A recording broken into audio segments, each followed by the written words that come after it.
keputusan itu tiba-tiba langsung selang 2 hari seminggu ya harus kita lakukan. Itu ada memorandum, ada MOU antara Doku yang pengelola persidangan dengan manajemen.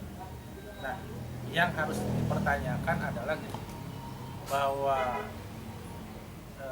teori atau marketing sepak bola, industri sepak bola itu adalah fans atau supporter adalah jantungnya klub.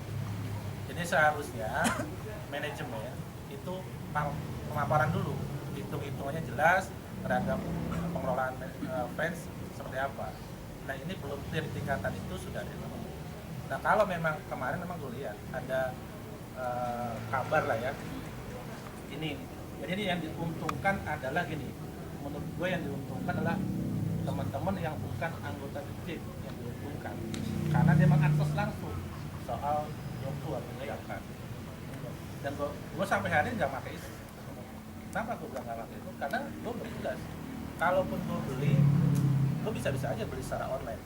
Tetapi untungnya itu kemana? Kalaupun ke manajemen berapa persentasenya? Lalu untuk persentasenya nah kalau Doku memaparkan atau memberikan informasi di Twitter bisa aja, tetapi belum bisa dikatakan bahwa itu kode bahwa Persija lawan Persib tanggal 10 oke, itu belum. Karena kenapa dia melemparkan itu? Karena itu sebagai jualan atau dagangan dia, supaya memang ya teman-teman yang kurang informasi, kurang segala sesuatu informasi yang mengenai organisasi atau tidak, ini akan tergiur persoalan itu. Jadinya menurut gua ya biarkan aja kalau Doku mungkin nanti kalau mereka itu kita tanya ke manajemen kan gitu. Kalau gue simpelnya gitu. Jadi kalau misalkan ini belum clear, jangan seharusnya yang Doku ini melempar wacana itu. Karena menurut saya pernah ada teman-teman kau tanya ke gue, ini gimana soal itu? Dan gue balik lagi, kalau lo mau salahin ada manajemen. Yang bawa persijakan atau Doku ke manajemen adalah ada salah satu orang, dia adalah presiden komunitas di kantor yang menekankan produk dia di dalam bisnisnya ke kalau gue sih itu karena gue nggak tahu mana, karena waktu itu gue diundang sudah ada di pertemuan itu ya jadi kalau memang pertanyaannya soal di timeline Twitter soal motor dan sebagainya gue lihat sih tapi gue nggak mau komentar. Memang sampai saat ini juga gue pernah menyatakan statement bahwa Selengseng masih boykot ya, jadi boykot Doku kan. Ada lagi pertanyaannya? Siapapun boleh mengajukan korwil, siapapun, sebatas persyaratan dan ketentuan berlaku buat kita.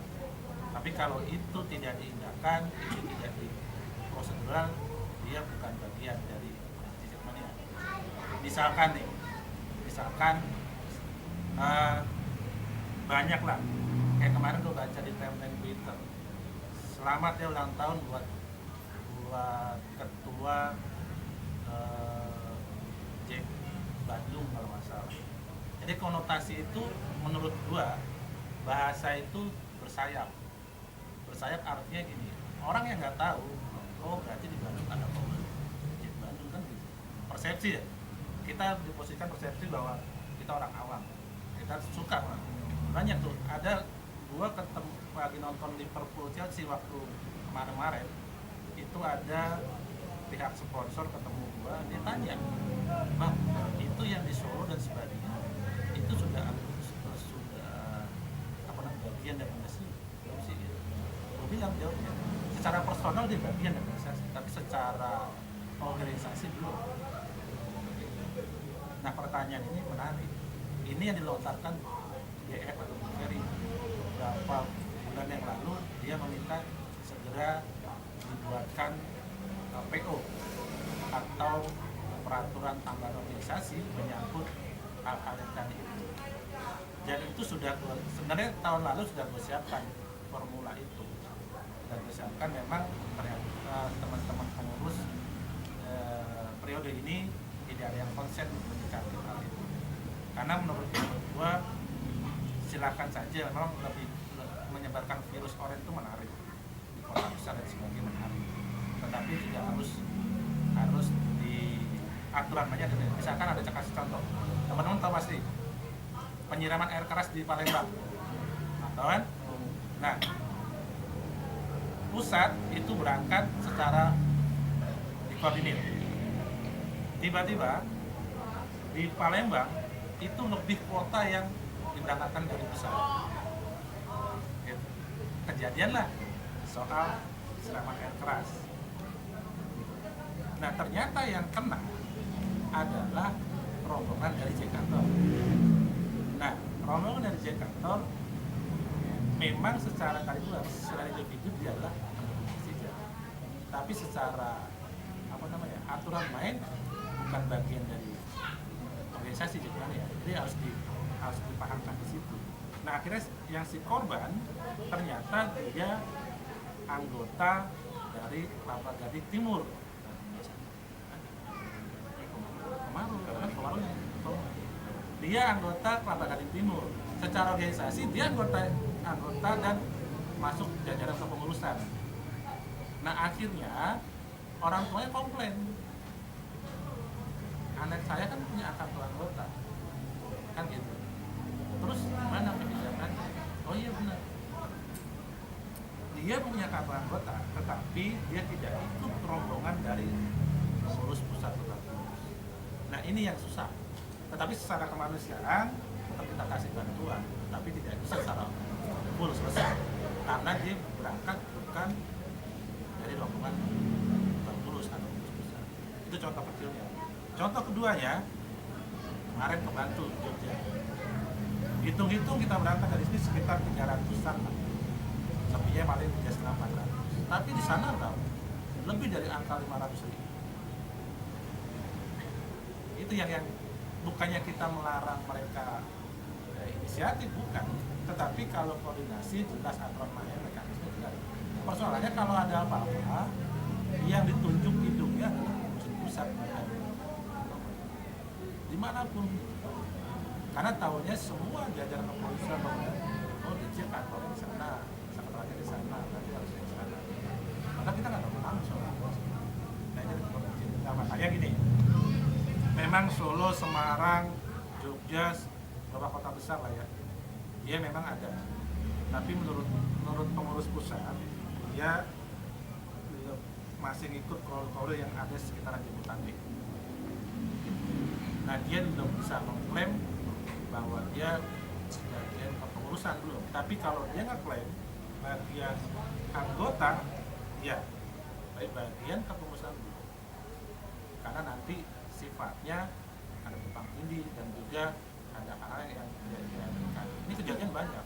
Tahun-tahun sebelumnya ada ngaku dia pengurus, ternyata dia menghadiri pertemuan lintas supporter, di situ ada vikingnya.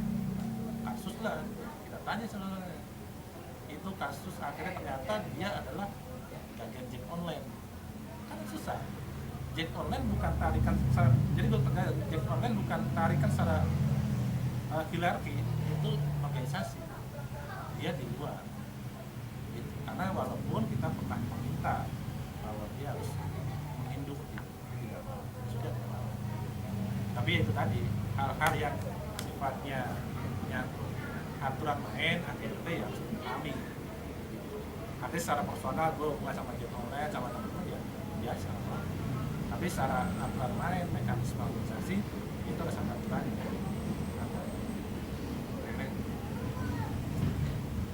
Ya, ada lagi?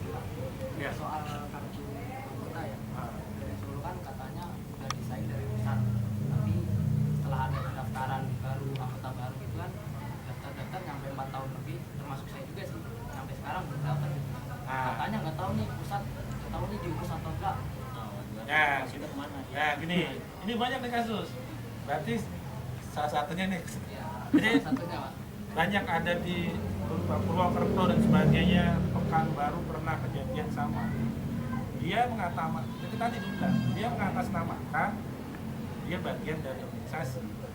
Padahal kalau lebih baik gini, maksud gua gini, teman-teman yang sudah masuk ke situ coba diklarifikasi dulu, dicek bener nggak ada namanya si A, si B, datang ke Jakarta ke Lebak Bulus, daftarin anggota, harus cek dulu supaya teman-teman gak dibohongin. Ini banyak modusnya masalahnya. Banyak, nggak hanya di Solo sebenarnya, di Jabodetabek itu banyak sebenarnya. Ada daerah Tiga Raksa Tangerang itu hampir ada kali 120 formulir. Dia mereka ngadu tapi memang nggak ada. Orang yang disebutkan itu nggak ada dan nggak pernah ada. Maksud nggak pernah ke setet, nggak pernah nyetor.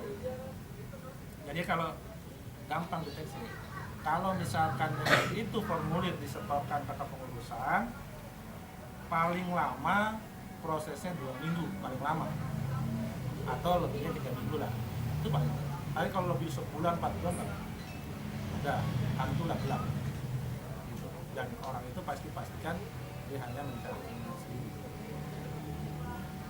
Walaupun misalkan siapapun lah ya, kalau emang benar itu mau didaftarin, dia melalui Bang Alwin lah, dia melalui siapa, pasti akan masuk, nggak mungkin gitu.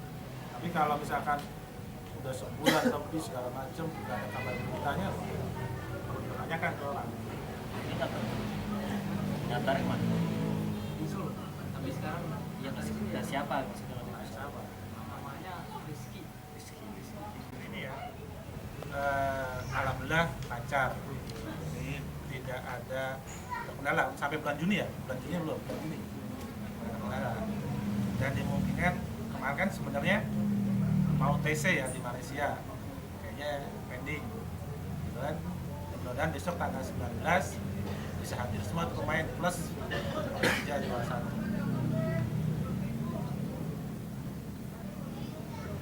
Ya, lagi.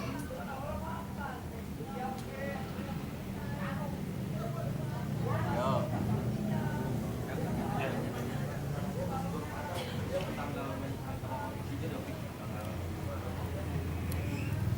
Ya kalau Turpan Padang sejauh ini belum ada surat pengajuan pergeseran pertandingan dari tempat yang ada di Padang, jadi masih B. Nggak akan berubah sebenarnya itu. Kalau tuturnya dari pusat belum ada rencana untuk keberangkatan. Itu baru ada dari Gaskras yang bicara. Tapi dari pusat sendiri belum ada statement untuk pemberangkatan. Tapi wacananya ada. Wacana ada sekitar 500.000 daftarannya. Tapi baru wacananya belum dimasukkan dalam atau pertemuan lah Selasa Jumat. ya ada lagi. Yo, tanggal 10 nggak ada yang nanya nih tanggal 10. Oh ya tanggal 10 tuh bang gimana?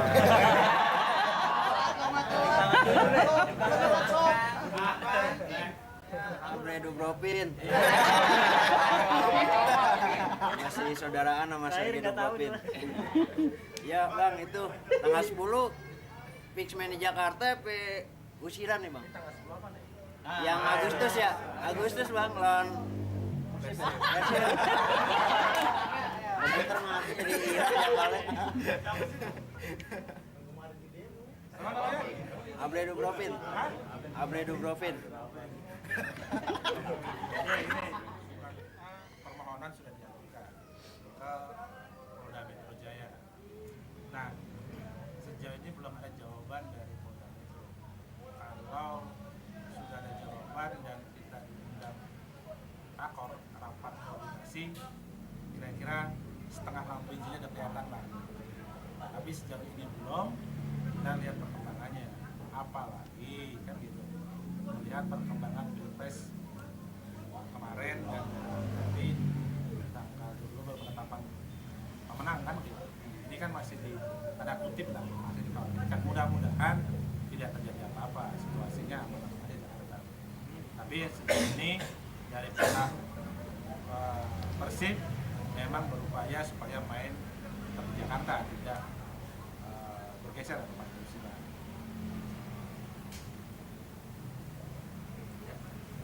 Ada lagi. Jelas Pak? Iya. Jangan begitu maksud gua teman-teman harus sudah tahu aturan main PT Liga ini gimana, terus apa aja yang kira-kira memberikan tim. Nah, hal itu penting buat informasi teman-teman. Artinya patokan lah ya, jangan percaya sama broadcast, jangan percaya sama bisik-bisik tetangga. Kadang-kadang bisik-bisik tetangga itu nggak baik juga gitu, karena ngomongin orang, belum tentu informasi bener kan gitu. Nah, maksudnya itu gue pengen ngajak teman-teman coba care, tahu gitu. Nah, pertanyaannya sih bagus gitu. Tadi menurut gue coba diulang, lihat berita-berita sebelumnya. Viking itu nggak akan datang ke Jakarta karena dia dalam masa hukuman. Oh iya, gitu. Bulan. Iya. Jadinya kalau ada pertanyaan malah gitu, ada yang coba mempengaruhi, oh ntar datang ini, nah itu bohong. Lo bisa pasti gitu. Kalaupun dia kalah-kalin, kita dia PSSI. Simpel aja. Kalaupun ada permainan dari manajemen Persib atau PSSI, PT Liga, ya kita pertanyakan secara bahwa dia dihukum tidak bisa mendampingi timnya Wei dan sudah didenda 2 kali. Jadi secara logis dia tidak akan bisa hadir di Jakarta. Gitu. Ada lagi?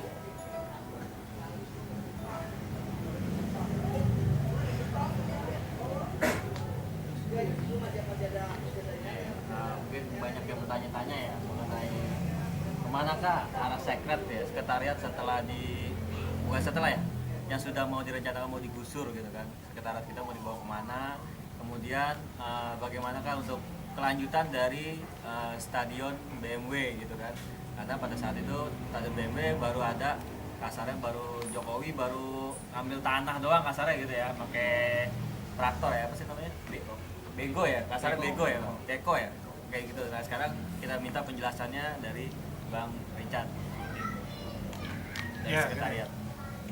Yang pertama soal stadion lah ya. Stadion kalau kita bicara BMW ini kan sebenarnya tanah itulah tanah waktu itu dihuni oleh miliar lah katakan. Nah, rencana pembangunan stadion di BMW itu sudah dicanangkan periode sebelumnya, periodenya Bang semua akhir, terus periodenya Kojibo. Situ sudah dicanangkan. Itu karena dimungkin kalau tidak diprogramkan pasti lahan itu akan jadi mall atau apa pasti. Nah, cuman ternyata tanah BMW itu bermasalah.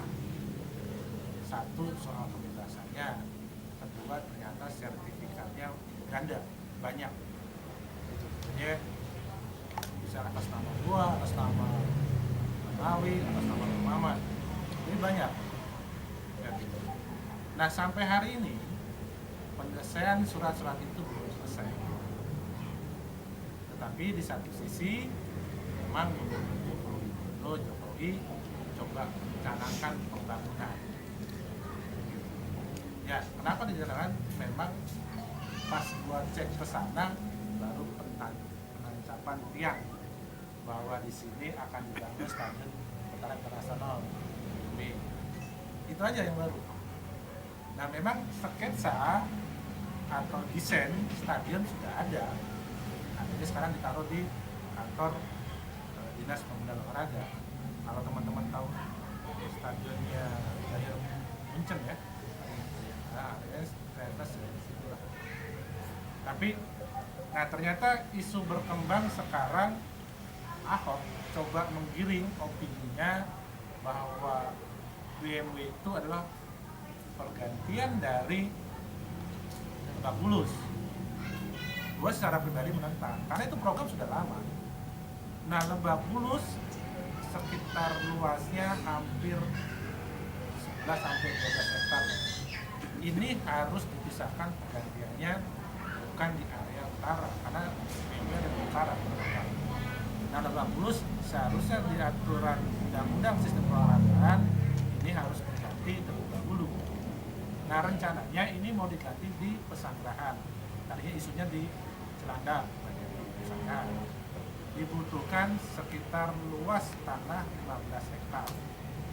Nah, coba gua crosscheck pelan-pelan, ternyata info terakhir 7 hektar merosot jadi 2 hektar. Jadi dimungkinkan tidak atau belum terproses. Nah, kalau teman-teman melihat berapa minggu lalu sebelum Pilpres, ini ada perdebatan antara Menteri Olahraga sama Ahok soal stadion.